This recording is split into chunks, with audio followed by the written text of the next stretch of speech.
மாண்புமிகு அமைச்சர், இந்த அணியினுடைய செயலாளர் தம்பி டிஆர்பி ராஜா அவர்களே, பங்கேற்று சிறப்பித்துக் கொண்டிருக்கக்கூடிய அமைச்சர் மா சுப்பிரமணியம் அவர்களே, சட்டமன்ற உறுப்பினர் வேலு அவர்களே,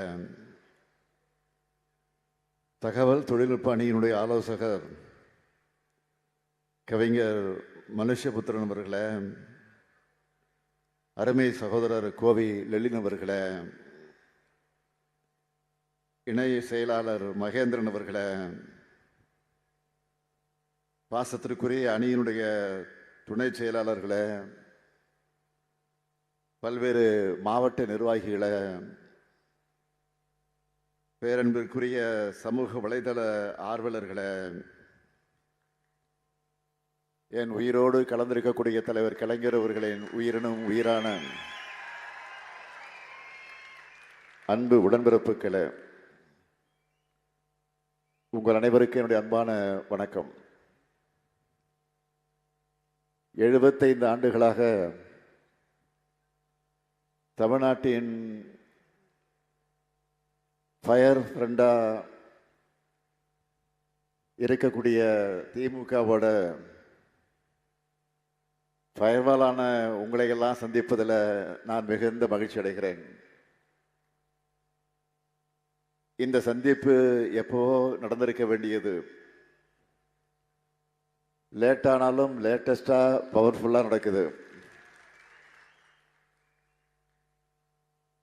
ஏற்கனவே 2023ஆம் ஆண்டு அக்டோபர் மாதம் விங் 2.0 கூட்டம் நடத்தி நாம சந்திச்சோம். அடுத்து வந்த 2024 நாடாளுமன்ற தேர்தலில் 40க்கு 40 என்று ஸ்வீப் பண்ணோம். இப்போ வர்ற சட்டமன்ற தேர்தலையும் கிளீன் ஸ்வீப் பண்ணி திராவிட மாடல் 2.0 ஆட்சியை நாம் அமைக்கணும். அதுக்கான பிளாட்ஃபார்மை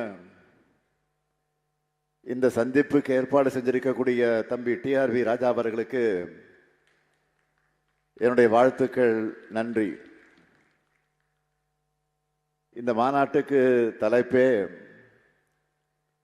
லோடிங் 2.0 ரொம்ப சரியா வச்சிருக்கிறார். ஏற்கனவே நான் உங்களை சந்திச்சப்போ சொன்னது உங்களுக்கு ஞாபகம் இருக்கும். களத்தில் கழகத்திற்காக உழைக்கிறவங்களை போர்வாள் என்றும், இணையத்தில் களமாடுறவங்களை ஃபயர்வால்னு சொன்னேன். அதையே டேக் லைனா மாற்றி ஃபயர்வால்ஸ் 2026 உங்களை அடையாளப்படுத்தி இருக்கக்கூடிய நம்ம ஐடி விங். அது மட்டுமல்ல, ஒவ்வொரு மாவட்டத்திலையும் ஒரு வார் ரூம் அமைச்சு அதுக்கு டிஸ்ட்ரிக்ட் ஃபயர்வால்னு பேர் வச்சு செயல்பட்டு இருக்காங்க. நம்ம ஐடி விங் எப்படி செயல்படுது என்பதற்கு 2 முக்கியமான நிகழ்வுகளை எக்ஸாம்பிளா சொல்ல விரும்புகிறேன். அண்மையில் நம்ம கழகம் முன்னெடுத்த ஓரணியில் தமிழ்நாடு முன்னெடுப்பும், எஸ்ஐஆர் பணிகளில் நம்ம தமிழ்நாட்டு மக்களோட வாக்குரிமையை உறுதி செய்ய எடுத்துக்கிட்ட முயற்சிகளையும் பலரும் பாராட்டி பேசியிருந்தாங்க. அது மட்டுமல்ல, அந்த பாராட்டில் ஒரு பகுதி நம்ம ஐடி விங்குக்கு தான் போய் சேரும். அந்த அளவுக்கு ஒவ்வொரு வீட்டுக்கும் நேரடியாக போய் மக்களை சந்திச்சு கழக உறுப்பினராக சேர்த்ததாக இருந்தாலும் சரி, அவங்களுடைய வாக்குரிமையை உறுதி செஞ்சதா இருந்தாலும் சரி, அதில் ஐடி விங்கோட பங்களிப்பு மிக மிக அளப்பரியது. அதுக்காக நான் இந்த நேரத்தில் தலைமை கழகத்தின் சார்பில் என்னுடைய பாராட்டுக்களை தெரிவித்துக் கொள்ள விரும்புகிறேன்.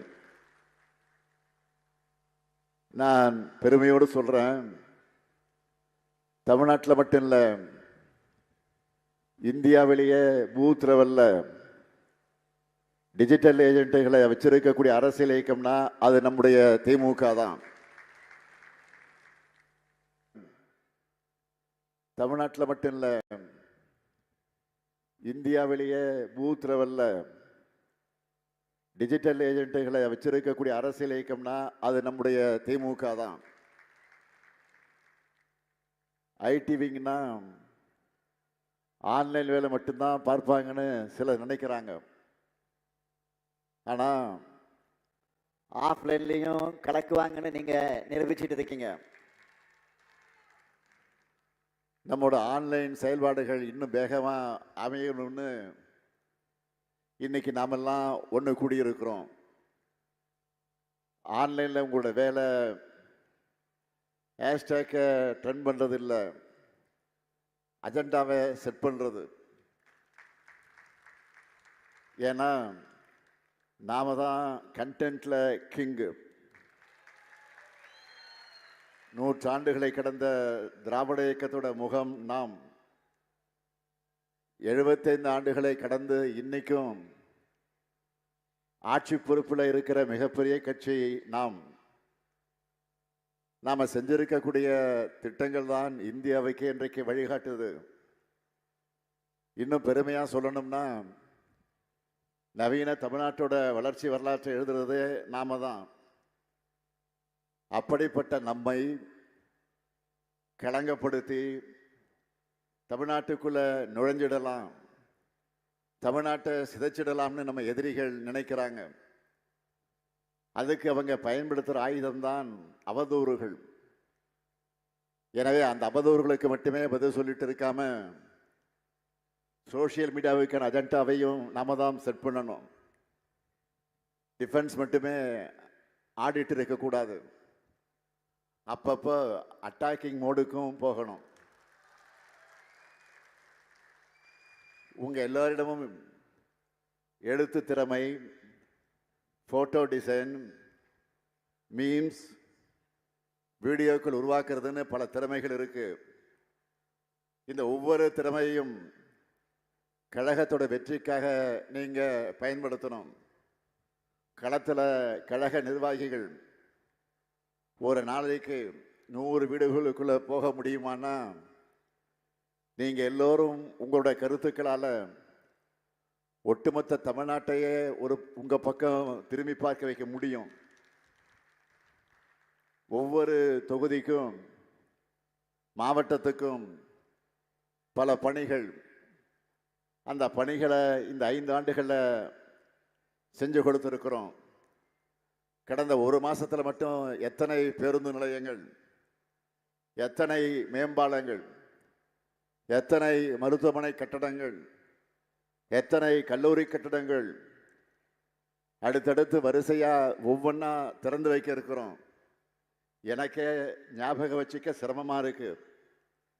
நீங்க ஒவ்வொருத்தரும் உங்களுடைய பகுதிகளில் திறந்து வைக்கப்பட்டிருக்கக்கூடிய பணிகளை பற்றின வீடியோக்களை லோக்கல் பேஜ், வாட்ஸ்அப் ஸ்டேட்ஸ்ன்னு ஷேர் பண்ணிகிட்டே இருங்க.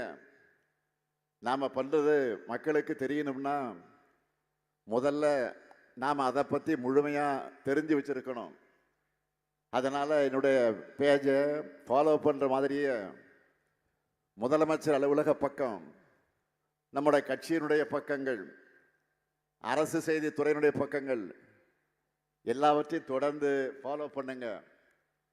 நம்ம ஐடி விங்கினுடைய வாட்ஸ்அப்பின் சேனலை மற்றவர்களை ஃபாலோ பண்ண வைங்க. ஏன்னா சாதனைகளையே ஈஸியாக பண்ணுற நாம அதை மக்கள்கிட்ட கொண்டு போகிறதுல என்ன மெத்தனமாக இருக்கக்கூடாது. எல்லா ஊர்லேயும் தினமும் திமுகவுடைய செயல்பாடுகள், திட்டங்கள், சாதனைகள் தான் பேசு பொருளாக இருக்கணும். தேர்தல் வரைக்கும் கேப்பை விடாதீங்க. அதே போல இன்னைக்கு நாம் எதிர்கொண்டு வீழ்த்த வேண்டிய முதல் விஷயமே ஃபேக் நியூஸ் தான். தமிழ்நாட்டுக்குள்ள எப்படியாச்சும் கலவரத்தை உண்டு பண்ணணும், அந்த கலவரத்துக்கு குளிர்காயணும்னு எதிரிகள் நினைக்கிறாங்க. கடந்த 5 ஆண்டுகளில் டிசைனா பொய் செய்திகளை பரப்பி பார்த்தாங்க. ஆனால் அவங்க எண்ணம் நிறைவேறலை. இன்னும் சொல்லணும்னா அவங்களுடைய பிளான் எல்லாம் அம்பலப்பட்டு அவமானப்பட்டு நிற்கிறாங்க. இந்த பொய் செய்திகளின் சவால்களை நாம் முறியடிச்சாகணும். அதுக்கு நீங்கள் ஒவ்வொருத்தரும் மிக விழிப்போடு ஆன்லைனில் செயலாற்றணும். பொய் செய்திகளை பரப்ப என்ற நிறைய ரைட் விங் அக்கௌண்ட்டுகளை பாஜக நடத்திக்கிட்டு வராங்க. அதில் பாதி அதிகாரபூர்வ பக்கங்கள், மீதியெல்லாம் மீம்ஸ் பேஜ் மாதிரி இருக்கக்கூடிய பக்கங்கள். இப்படி எதுவாக இருந்தாலும் நம்மை பற்றி ஒரு பொய் செய்தி பரப்புகிறாங்கன்னா உடனே ஆதாரத்தோட கமெண்ட்ஸ் ரிப்ளைன்ஸ்னு நீங்கள் பதிலடி கொடுக்கணும். அந்த பொய் செய்தியை படிக்கிறவங்களில் பாதி பேர் நம்முடைய விளக்கத்தை படித்தா கூட அது உங்களுக்கு கிடைச்ச வெற்றி தான். இதை ஒருத்தர் பண்ணால் போதாது, ஒவ்வொருத்தரும் பண்ணணும். அப்போ தான் பொய் செய்தி பரப்புறவங்களுக்கு பயம் இருக்கும். நாம் ஆளுங்க 100 கணக்கில் போடுகிற ரிப்ளையில் அவங்க அந்த பொய் செய்தியை டெலீட் பண்ணிட்டு ஓடணும். இப்போ கூட டெல்லியில் ஒன்றிய அரசு நடத்துகிற ஒரு நிகழ்ச்சியை பற்றி அமைச்சர்கள் உட்பட பல பாஜகவினர் போலியான பெருமைகளை ஷேர் பண்ணிக்கிட்டு இருந்தாங்க. மொத்த பேரும் சேர்ந்து அம்பலப்படுத்தினதும் அந்த ட்விட்டையெல்லாம் அமைச்சரை டீல் பண்ணிட்டார். எல்லோரும் சேர்ந்து பேசின உண்மையை இதுதான் அவங்களுடைய நிலைமை. ஒவ்வொரு நாளும் இதை செய்யணும். நம்மளை சீண்டி பார்க்கிற மாதிரி நிறைய பதிவுகளை போடுவாங்க. ஆனால் நாம் அதை முதிர்ச்சியோடு அணுகணும். காமெடியாக பதில் கொடுங்க, கிண்டலாக பேசுங்க. ஆனால் எதுவாக இருந்தாலும் பொறுமையாக கூலாக டீல் பண்ணுங்க. அவங்களுக்கு வந்தால் ரத்தம், நமக்கு வந்தால் தக்காளி சட்னி என்ற நினைப்பில் தான் செய்தி சேனல்களும் தேர்தல் ஆணையம் கூட செயல்படுது. அதனால் நீங்கள் பயன்படுத்தக்கூடிய ஒவ்வொரு சொல்லையும், உருவாக்குகிற ஒவ்வொரு கண்டையும் பொறுப்போடு உருவாக்குங்க. நம்ம எதிரிகளுக்கு இருக்கிற ஊடக சொகுசு நமக்கு என்றைக்குமே இருந்தது கிடையாது. அதை ஞாபகம் வச்சுக்கோங்க. தோழமை சக்திகளோடு சிண்டு முடிகிற வேலைகளில் எதிர்க்கட்சியினர் ஈடுபடுவாங்க. அவங்களுடைய சூழ்ச்சிக்கு நாம் இடம் தரக்கூடாது. கழகத்திலிருந்து வரக்கூடிய அஃபிஷியல் செய்திகளை மட்டும் நம்பி செயல்படுங்க. இஷ்டத்துக்கு பரப்பக்கூடிய பொருளைகளுக்கெல்லாம் முக்கியத்துவம் கொடுக்காதீங்க. களம் நமக்கு சாதகமாக இருக்கு. வெற்றி பெறக்கூடியவர்கள் தான் வேட்பாளர்களாக அறிவிக்கப்படுவாங்க.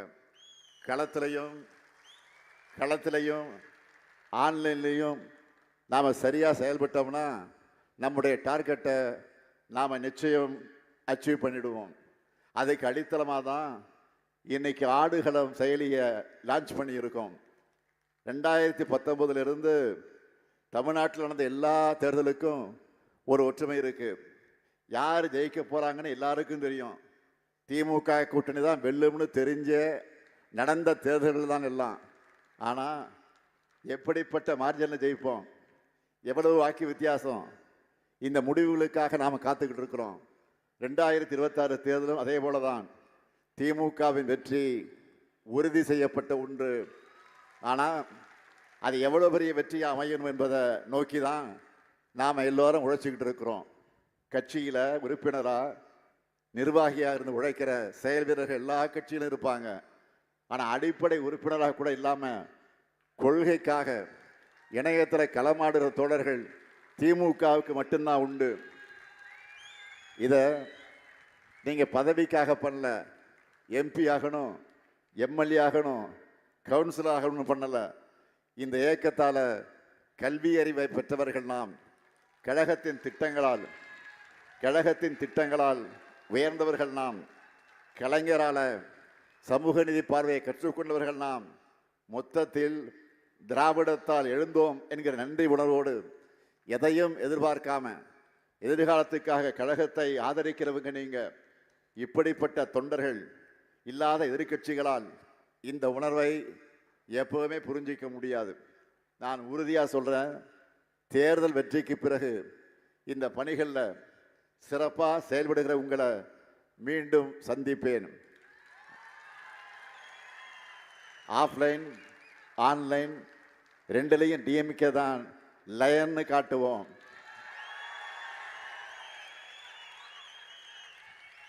வெல்வோம் ஒன்றாக. நன்றி, வணக்கம்.